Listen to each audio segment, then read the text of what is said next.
Hi friends, it's Mimi here, and it's Halloween time of year. We're in October and I love Halloween. I mean, the festivity of everybody dressing up as their favorite character, whether it's scary, silly, funny, um, or beautiful as a princess.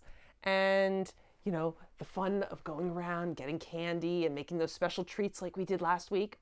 Well, I have a really great story for you. And I don't know if many of you know it. It's called That Terrible Halloween Night. It is written by James Stevenson. And as you see, there's a scary monster on the front. It looks like he's about to grab whatever is in that man's hand. Have you read any scary stories lately? Do you think this will be scary or do you think it'll be silly? I guess you'll have to wait to find out. Let's get into this story. What day is today, Grandpa? Asked Louie. Today? Said Grandpa. According to the paper, it's October 31st, and the paper is generally correct. Grandpa doesn't know tonight is Halloween, said Louie. Oh boy, said Mary Ann.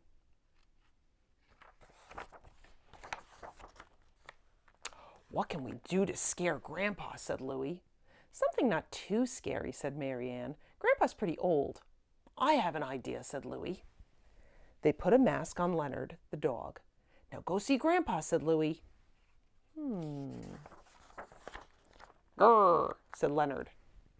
Good dog, said Grandpa, giving him a pat on the head.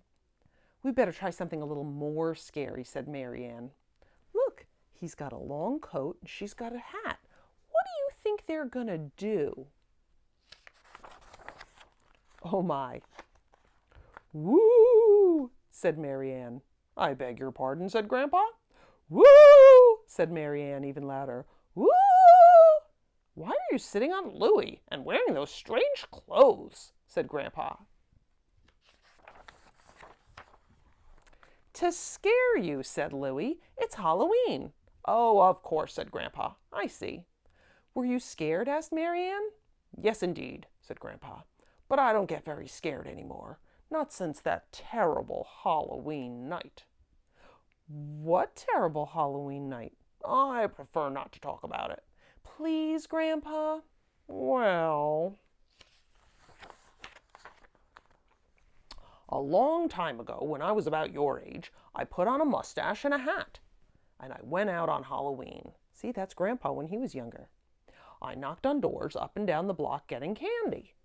Then I came to a strange house. There was a light inside and I heard some terrible noises. I didn't know whether or not to go inside. Do you think I should have gone inside? No, no, no, don't go inside. Well, maybe just for a minute. That's what I thought. Squeak, squeak. I went up the steps. When I opened the door, bats flew out, and I heard an awful wailing and screeching. But I went inside. It was very dark. At first, I couldn't see anything except the yellow eyes. What yellow eyes? The big ones at the top of the stairs with the huge pointed teeth. I walked up the stairs. Weren't you scared? Not really. It was only a giant spider, and it ran away giggling. At the top of the stairs, I saw a pumpkin coming toward me. Hello?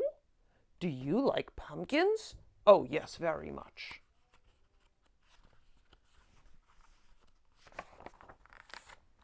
Then perhaps you would like to be one. No, thank you. I ran for the stairs. Crack! Suddenly the stairs gave way and I fell down, down, down. I landed in the cellar. The cellar is another word for basement. It was cold and dark and wet and smelly and yucky. How did you know? Schlip, schlop, schlippity, schlop. It was hard to walk because the floor was entirely frogs, very slippery. I kept getting caught in the cobwebs. Then I heard a horrible voice. No, no. Oh, no, no, don't go through that door. No, no, no. Which door? The one with the purple stripe straight ahead. No, no, no. Then I saw an awful creature. What are you? I am the worst parts of a lot of things. But I know what I'm talking about. Don't go through that door. But it was the only door, and I wanted to get out. No, no, don't! Squeak! I opened the door. It was the worst mistake I ever made. What happened in there? It's too scary to tell you. But when I came out of that house, I was an old man. And I've been that old ever since. Who looks scared now? Were the kids able to scare Grandpa? Or did Grandpa scare the kids?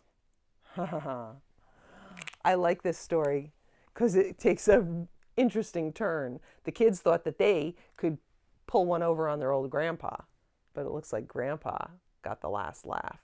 He told the scary story. Well, I hope that you enjoyed this story, and I hope if you had one, you went and got it and read along with me. And if you don't already have it, go to your library, take it, buy it from your local bookstore. These books are wonderful for your bookshelf, and it's great to read at this time of year over and over again. It's a great bedtime story or a waking up story.